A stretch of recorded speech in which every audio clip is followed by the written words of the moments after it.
Hi friends, welcome back to my channel Aadya funny stories. ఈ గుడి వచ్చేసి కాలభైరవ స్వామి గుడి. మీరు ఇంతకు ముందులో అమ్మవారి టెంపుల్ గురించి చూశారు కదా వీడియో. అమ్మవారి టెంపుల్ నుంచి ఒక 2 కిలోమీటర్ల దూరం ప్రయాణిస్తే మనకి ఈ టెంపుల్ ఉంటుంది, కాలభైరవ స్వామి టెంపుల్. ఇది లోపలికి ఎంట్రన్స్ అన్నమాట. బయట ఎంట్రన్స్లో అటు ఇటు పక్క సింహం బొమ్మలు ఉన్నాయి. ఆద్య సింహం నోట్లో వేలు పెడుతుంది, చెయ్యి పెడుతుంది. తర్వాత ఇది లోపలికి క్యూ లైన్, పెద్ద క్యూ లైన్, చాలా పెద్దగా ఉంది క్యూ లైన్. మీరే చూస్తారు కదా, నడిచే కొద్దీ వస్తూనే ఉంటుంది. భక్తులు ఎక్కువ మంది వస్తారేమో. క్యూ లైన్ కూడా పెద్దగా ఏర్పాటు చేశారు. గుడి అయితే చాలా బాగుంది, కాలభైరవ స్వామి టెంపుల్. ఈ దేవాలయంలో కాలభైరవ స్వామిని దర్శించుకుంటే మన గ్రహ పీడలన్నీ నశిస్తాయని ఇక్కడ చాలామంది భక్తుల విశ్వాసము. ఈ గుడి ఎక్కడ ఉందంటే తమిళనాడు రాష్ట్రంలో చెంగల్పట్టు జిల్లాలోని 23 కిలోమీటర్ల దూరంలో ఉంటుంది. ఈ ఊరి పేరు తిరుపడై సోలం. ఇంతకుముందు ఒక వీడియో చేశాను. తిరుపడై సోలం అమ్మవారు స్వయంగా ఆవిర్భవించిన శూలము. ఇక్కడ అమ్మవారి టెంపుల్ అన్ని కన్స్ట్రక్షన్ జరుగుతుంది. మీరు ఒకసారి ఆ వీడియో చూడండి. ఆ వీడియో చూస్తే మీకు అర్థమవుతుంది. తమిళనాడు రాష్ట్రంలో చెంగల్పట్టు జిల్లా నుంచి మామల్లాపురం రోడ్డు నుంచి 23 కిలోమీటర్ల దూరంలో తిరుపడై సోలం అనే ఊరుంది. ఆ ఊరిలో అమ్మవారి టెంపుల్తో పాటు ఈ కాలభైరవ స్వామి టెంపుల్ కూడా చాలా ఫేమస్. ఈ మధ్యనే కన్స్ట్రక్షన్ చేశారు, కానీ భక్తులు కూడా ఎక్కువ మందే వస్తారు. చాలా మహిమాన్వితమైన టెంపుల్ ఈ కాలభైరవ స్వామి టెంపుల్. చాలా పెద్ద గుడి, చాలా విశాలంగా ఉంది. క్యూ లైన్ కూడా చాలా పెద్దగా ఉంది. ఇదంతా క్యూ లైన్. ఇంకా లోపలికి వచ్చేసినట్టే మనము. సుప్రసిద్ధమైన కాశీపట్టణ క్షేత్రపాలకుడు కాలభైరవ స్వామి. ఆ కాలభైరవ స్వామిని రోజు 11 సార్లు ఓం కాలభైరవాయ నమః అని తలుచుకుంటే చాలు మన పాపాలన్నీ నశిస్తాయని చెప్తారు పెద్దలు. కాలభైరవ అష్టకం ఉంటుంది. అది ప్రతినిత్యం చదువుకుంటే చిన్నపిల్లలు భయపడకుండా ధైర్యంగా ఉంటారు. అలాగే మన గ్రహ బాధలు, శాంతి దోషాలు ఏవైనా ఉంటే అవన్నీ తొలగిపోతాయి. ఓం కాలభైరవాయ నమః అని ప్రతిరోజు 11 సార్లు చదువుకోవాలి. తర్వాత ఇక్కడ గుడి ఎంట్రన్స్ క్యూ లైన్ అయిపోయింది. ఇక్కడ వచ్చేసి చెక్ చేస్తారనమాట. ఇక్కడ కొద్దిసేపు ఆపి చెక్ చేస్తారు. లోపలికి వెళ్ళాలంటే ఈ క్యూ లైన్ మార్గంలోనే వెళ్ళాలి. చాలా పెద్ద క్యూ లైన్. ఈ మార్గం ద్వారానే వెళ్ళాలి. లోపలికి వెళ్ళేటప్పుడు మాత్రం ఇట్లా క్యూ లైన్లోనే వెళ్ళాలి. కాలభైరవ స్వామి వాహనం వచ్చేసి శునకము, అంటే మన వాడుక భాషలో కుక్క అన్నమాట.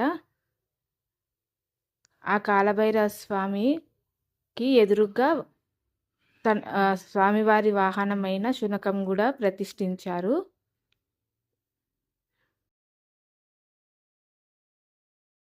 ఇక్కడ కాలభైరవ స్వామికి పాదాలకు అభిషేకం చేపిస్తారు వచ్చిన భక్తులతో. దానికి టోకెన్ తీసుకోవాలి. టికెట్ ఒక్కొక్క మనిషికి 10 రూపాయలు. టోకెన్ తీసుకుంటే ఒక గ్లాస్ నీళ్ళు ఇస్తారు మనకి. ఆ గ్లాస్ నీళ్ళతో మనము స్వామివారి పాదాలకు అభిషేకం చేయొచ్చు. ఇదంతా గుడి లోపలి భాగము. మెట్లు ఎక్కాలి. ఇలా ఇక్కడ మెట్లున్నాయి, మెట్లు ఎక్కాలి. అప్పుడు మేము వెళ్ళిన రోజు భక్తులు కూడా చాలామందే వచ్చారు, సండే కావడంతో. చూడండి, ఇక్కడ అందరూ అభిషేకం చేయడం కోసము టోకెన్ తీసుకొని గ్లాస్తో నీళ్ళు ఇస్తారు. వాళ్ళే బకెట్లో ముంచుకోవాలి. ఆ నీళ్లు తీసుకొని మనము కాలభైరవ స్వామి గుడి ఎదురుగ్గా ఒక మండపంలో పాదాలు ఏర్పాటు చేసుంటారు. ఆ పాదాలకు మనము అభిషేకం చేసుకోవచ్చు.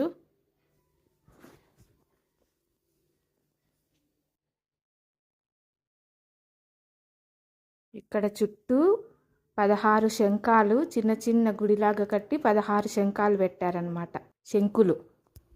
శంకు చక్రాలు అంటారు కదా, అలా 16 శంకులు ఏర్పాటు చేశారు. దానికి ఏదో విశిష్టత ఉంది, తమిళ్లో కదా మనకి అర్థం కాదు. తర్వాత అభిషేకం చేసుకున్న తర్వాత ఈ శంకుల చుట్టూ తిరిగి వెళ్ళి మనం ఈ రైట్ సైడ్ వచ్చాం కదా, ఇప్పుడు లెఫ్ట్ సైడ్ మెట్లు ఉంటాయి. ఆ మెట్ల పైన మార్గం ద్వారా గుడి లోపలికి వెళ్తున్నాము.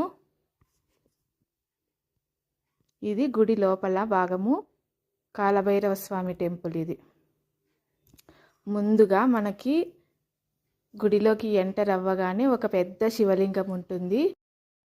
12 మెట్లు ఉంటాయి. ఆ మెట్లు ఎక్కిపోవాలి పైకి. ఒక్కొక్క మెట్టుకు ఒక రాశి వాళ్ళకి అనుకూలంగా ఫలితం లభిస్తుందని. మొదటి మెట్టు మేషరాశి, కాలభైరవ స్వామి.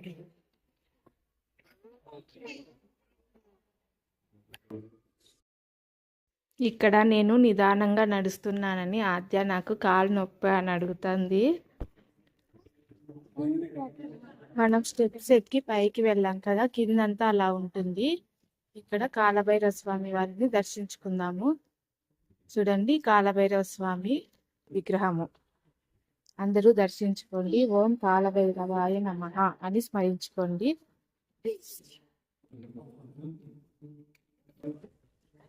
గుడి అయితే చాలా బాగుంది.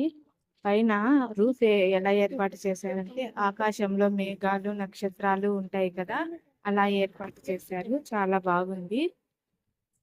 నీలివర్ణంలో ఆకాశం లాగా ఏర్పాటు చేసి పైన అక్కడక్కడ తెల్లగా ఏర్పాటు చేశారు మేఘాలలాగా. తర్వాత లైట్లతో నక్షత్రాలు ఎలా ఉంటాయో అక్కడక్కడ అలా నక్షత్రాలలాగా లైటింగ్స్ పెట్టారు. చూడటానికి ఆకాశం లాగా ఉంది, బాగుంది. తర్వాత దర్శనం అయిన తర్వాత మేము బయటకు వచ్చాము. ఆద్య ఐస్ క్రీమ్ కావాలంటే ఐస్ క్రీమ్ ఇప్పిస్తున్నాం ఇక్కడ. మేము కూడా కుల్ఫీ ఐసులు తిన్నాము. ఇక్కడ ఆద్య ఐస్ క్రీమ్ తింటుంది. తర్వాత బయటికి వచ్చేసాము ఐస్ క్రీమ్ అంతా తిన్న తర్వాత.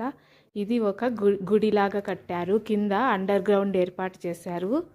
ఈ అండర్ గ్రౌండ్లో రావడానికి ఒకవైపు మెట్ల మార్గము, బయటకు పోవడానికి ఇంకొక వైపు మెట్ల మార్గం ఏర్పాటు చేశారనమాట. ఇలా ఓంకారం పెట్టారు వెనకాల, గోడ వెనకాల. ముందర వచ్చేసి శివలింగం పెట్టారు. తర్వాత బయటికి వస్తే పెద్ద శివలింగం ఉంది ఇక్కడ. చూడండి, పెద్ద శివలింగం ఉంది. ఎదురుగా నందీశ్వరుణ్ణి ప్రతిష్ఠించారు. ఇదంతా గుడి బయటి భాగము. ఇక్కడ ధ్వజస్తంభం ఉంది.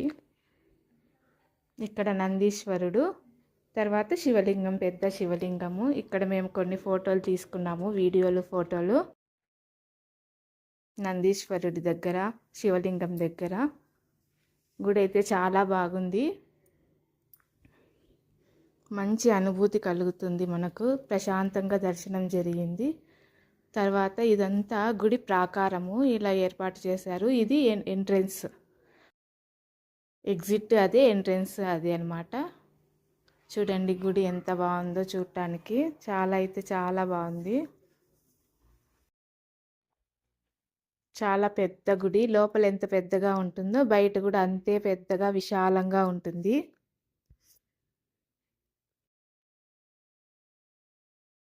మనకి ఎంట్రెన్స్ దగ్గర డోర్లకు కూడా శివలింగం ఏర్పాటు చేశారు. ఇక్కడ వ్యూ చూడండి, కొండ చాలా అంటే చాలా బాగుంది. వ్యూ కూడా చూడండి ఎన్ని వెహికల్స్ ఉన్నాయో.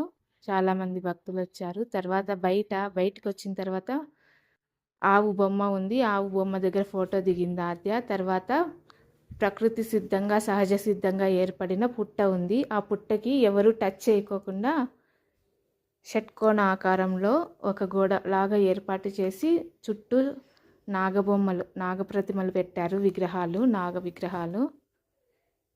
స్తంభాలు కూడా కట్టారు ఇలా 4 వైపులా. దానికి కమ్మీలు కూడా వేశారు. ఎవరు టచ్ చేయకుండా పుట్టని, ఎవరు లోపలికి వెళ్ళకుండా కట్టారనమాట. ఈ పుట్ట చుట్టూ ప్రదక్షిణం చేసుకున్నాము. తర్వాత మనకి వారాహి అమ్మవారు పక్కనే గుడి కట్టారు. కింద వారాహి అమ్మవారు ఏర్పాటు చేశారు. కింద విగ్రహానికి అభిషేకం చేస్తారు. పైన వారాహి అమ్మవారిది, సింహవాహనంగా కొలువైన వారాహి అమ్మవారిని విగ్రహం ప్రతిష్ఠించారు. చాలా బాగుంది అమ్మవారు. ఇదంతా పార్కింగ్ ఏరియా అన్నమాట. ఇవన్నీ మేము దిగిన ఫోటోలు. ఈ వీడియో నచ్చినట్లయితే లైక్ చేయండి. ఇంకా ఛానల్ సబ్స్క్రైబ్ చేసుకోకపోతే ప్లీజ్ సబ్స్క్రైబ్ చేసుకోండి. Thank you for watching. అందరికీ bye. Please subscribe Aadya funny stories. Thank you for watching. Bye అందరికీ.